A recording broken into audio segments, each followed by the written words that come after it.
નમસ્કાર, હું આપનો રાજુ કરપડા. આજે ગુજરાતભરમાં એક જ ચર્ચાએ જોર પકડ્યું છે કે વિસાવદર વિધાનસભાની ચર્ચાઓ દરેક ગામડામાં ચોરે ચૌટે થાય છે. શહેરોની અંદર પણ વિસાવદરની ચર્ચાઓ થાય છે.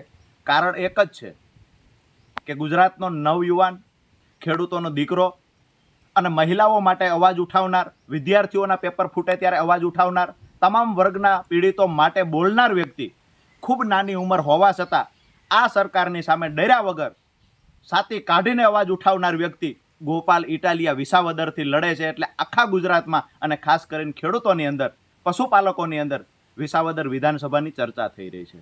લોકોનો ખૂબ ઉત્સાહ છે વિસાવદર વિશે જાણવાનો. ત્યારે આજે હું રાજુ કરપડા વિસાવદર, ભેસાણ અને જુનાગઢ તાલુકાના મતદારોનો આભાર એટલા માટે માનું છું કે ગોપાલભાઈ ઇટાલિયાને ખૂબ જ જુસ્સો પૂરો પાડ્યો છે.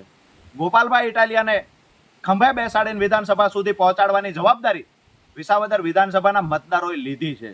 અમને પૂર્ણ વિશ્વાસ છે જંગી બહુમતીથી ગોપાલભાઈને જીતાડી ગાંધીનગર વિધાનસભા સુધી વિસાવદર, ભેસાણ અને જુનાગઢ તાલુકાના ખેડૂતો, મતદારો, તમામ વર્ગના લોકો ગોપાલભાઈને વિધાનસભામાં પહોંચાડશે. પણ આજે એક મહત્વની વાત એ છે કે આવતી 31/5/2025ના રોજ વિસાવદરની અંદર એક ઐતિહાસિક ઘટના ઘટવા જઈ રહી છે. હજારોની સંખ્યામાં વિસાવદર વિધાનસભાના મતદારોની સાથે ખેડૂત આગેવાનો ગુજરાતભરમાંથી વિસાવદરમાં પધારવાના છે. ગોપાલભાઈ ઇટાલિયા 31 તારીખે ફોર્મ ભરવા જવાના છે અને મોટી સંખ્યામાં જનમેદની ઉમટી પડવાની છે. ત્યારે આપને પણ નમ્ર વિનંતી કરું છું, ગુજરાતભરના ખેડૂત આગેવાનોને વિનંતી કરું છું કે જ્યારે એક ખેડૂતનો દીકરો વિધાનસભામાં બુલંદ અવાજ ઉઠાવવા જઈ રહ્યો હોય ત્યારે આપ સૌને વિનંતી કરું છું કે આ રેલીમાં સહભાગી થાવ અને મોટી સંખ્યામાં આપણે બધા સાથે મળી અને ગોપાલભાઈનું ફોર્મ ભરવા જઈએ અને આવનાર સમયમાં 19 તારીખ સુધી પૂરતી મહેનત કરી અને ગોપાલભાઈ ઇટાલિયાને વધુમાં વધુ મત અપાવી અને જે કાંઈ લીડ એમને વિચારી છે એના કરતાં પણ વધારે લીડ આપી અને વિધાનસભા સુધી પહોંચાડીએ.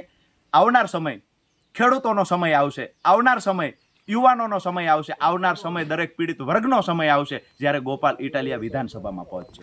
આભાર.